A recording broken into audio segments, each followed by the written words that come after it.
afraid of Americans. I'm afraid of the world. I'm afraid I can't help it. I'm afraid I can't. I'm afraid of Americans. I'm afraid of the world. I'm afraid I can't help it. So after the exam, the guy asked the doctor, "Hey, I thought you were married." "I am." "So where's your wedding ring?" Uh-oh, spaghettios. Hi everyone, it's your long lost perverted relative, Chris, aka MrRamone 420, coming with a brand new review and a brand new video. I know it's been a long time. If you're friends with me on Facebook, you probably know what's happened.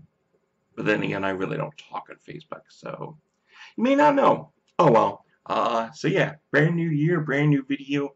Got my pug calendar up. Got a poster of film A Measure of the Sin, which I still haven't seen. I really should check out. It's a cool poster, and a lot of people said it was a pretty good film. So I guess I gotta check it out. You miss me? Fine, be that way.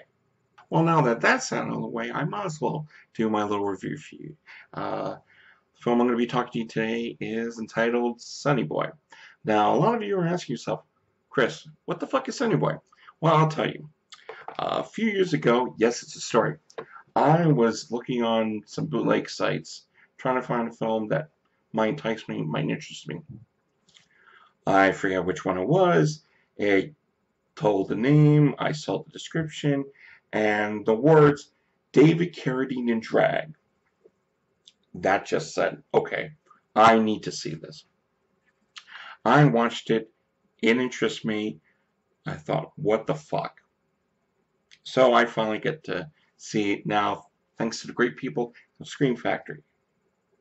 You know, Scream Factory, they usually, distribute some amazing, little-known classic horror films, weird shit.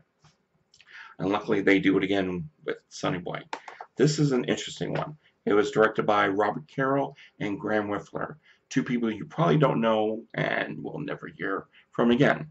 Kind of tells, and stars, of course, David Carradine drag, Paul L. Smith, and Brad Dourif. If you don't know who Paul L. Smith is, he's the dude from Dune, the big guy, crush people's head, and think of me with less hair and more movable. This dude can really move around. The film tells this tale of Harmony town in the middle of buttfuck nowhere. Town's run by Paul and David. Paul is the husband in the story, and David, who's known as Pearl, is the wife. It's a nice family.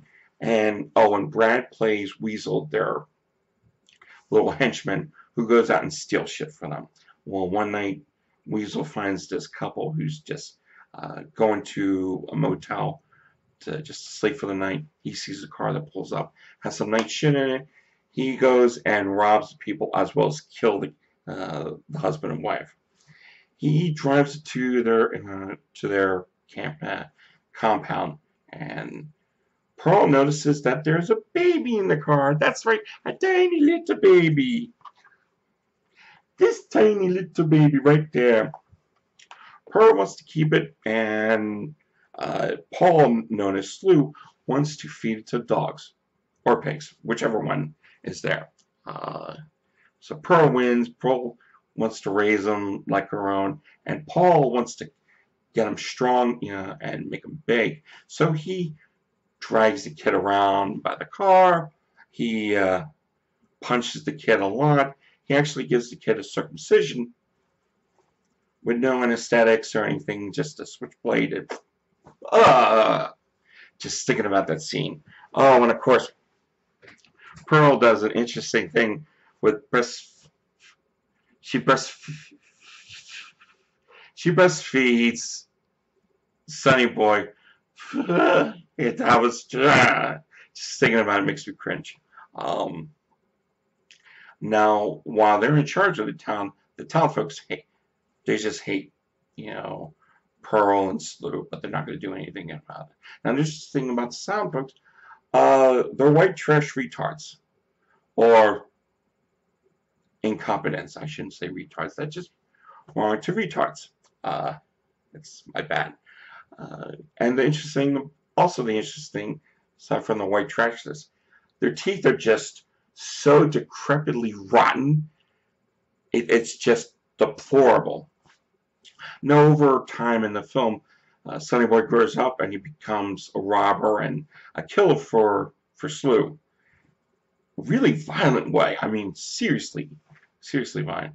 But Sonny Boy also finds true love. And a girl who doesn't understand that the dude can't talk. Oh, and Slew also cuts out the kid's tongue. That was a fun day.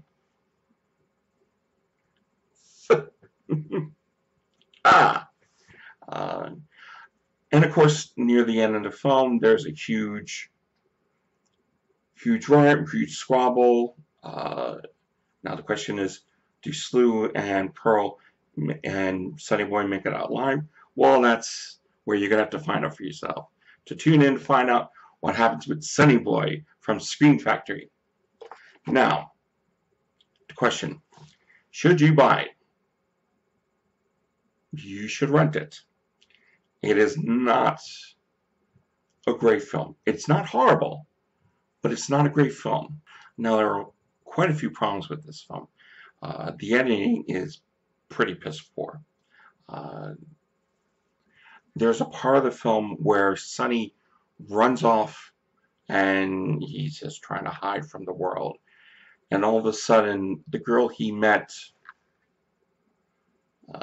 3 days ago is ultimately in love with him. That was bad. It was, I thought, when I saw it the first time, like, okay, it's a TV edit. They didn't want to put it in. No, it was what the director did, and that screwed it up. There's a lot of things that, for some reason, the townfolk hates Sonny Boy for, but it doesn't make sense because all this anger and rage towards him has no idealistic way of putting into this story. If it was done in a way where, oh, Sonny Boy killed this person and he did it on, and he was losing his mind, it makes sense. But no, it showed the inexperience of the writing that this Graham Whiffler did. I looked on IMDb. I don't recall anything else that this guy made, and it makes sense because there were parts of this film that were gruesome and gory and vicious and violent. I mean, there's a scene where Slew is upset at a cop, and boom! That's all I'm going to say because it was in the first 10 to 15 minutes of it, and it impressed the shit out of me. I thought, okay, this is going to be one of those films. Yes!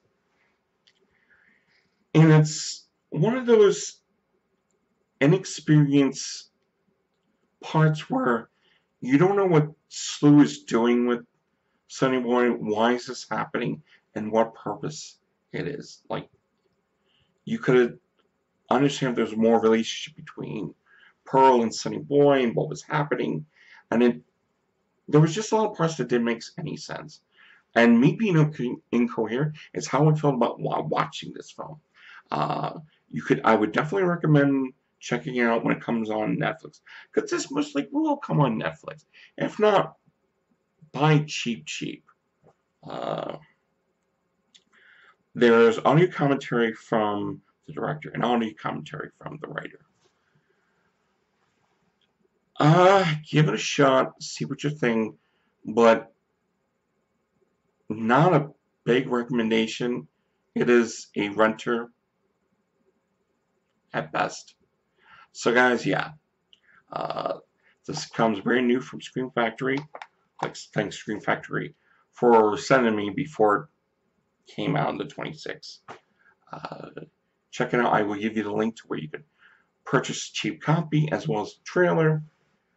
And also, if you're in the mood for some interesting news and reviews, check out beneaththeunderground.com. Yes, I am a whore for advertisement, because this review will probably go up there. As well, if you want to talk to me or you want to ask a question, log on to my Facebook page. I'll most likely get in contact with you. I'm because I not one of those people where like I'm too big for my audience, because that's fucking bullshit. If I ever get to 2 to 3 million subscribers, yeah, but now, yeah, I don't give a shit. Yeah, so if you got a question about movies and whatnot, I might be able to have the answer. If not, I will ask one of my friends. So you guys, thanks for stopping by. Thank you for checking me out. And tell your friends about me. I might not be the best reviewer. I hope I'm not the worst, because I've seen some shit fucking reviews. There's it's just plop right there. Let me tell you, this one is really good. No, it's not. You suck dick for this shit, asshole. Okay, guys, you take care. Love all of you. Till next time, rate, comment, subscribe, and don't drink the Kool-Aid. See ya. I'm afraid I can't.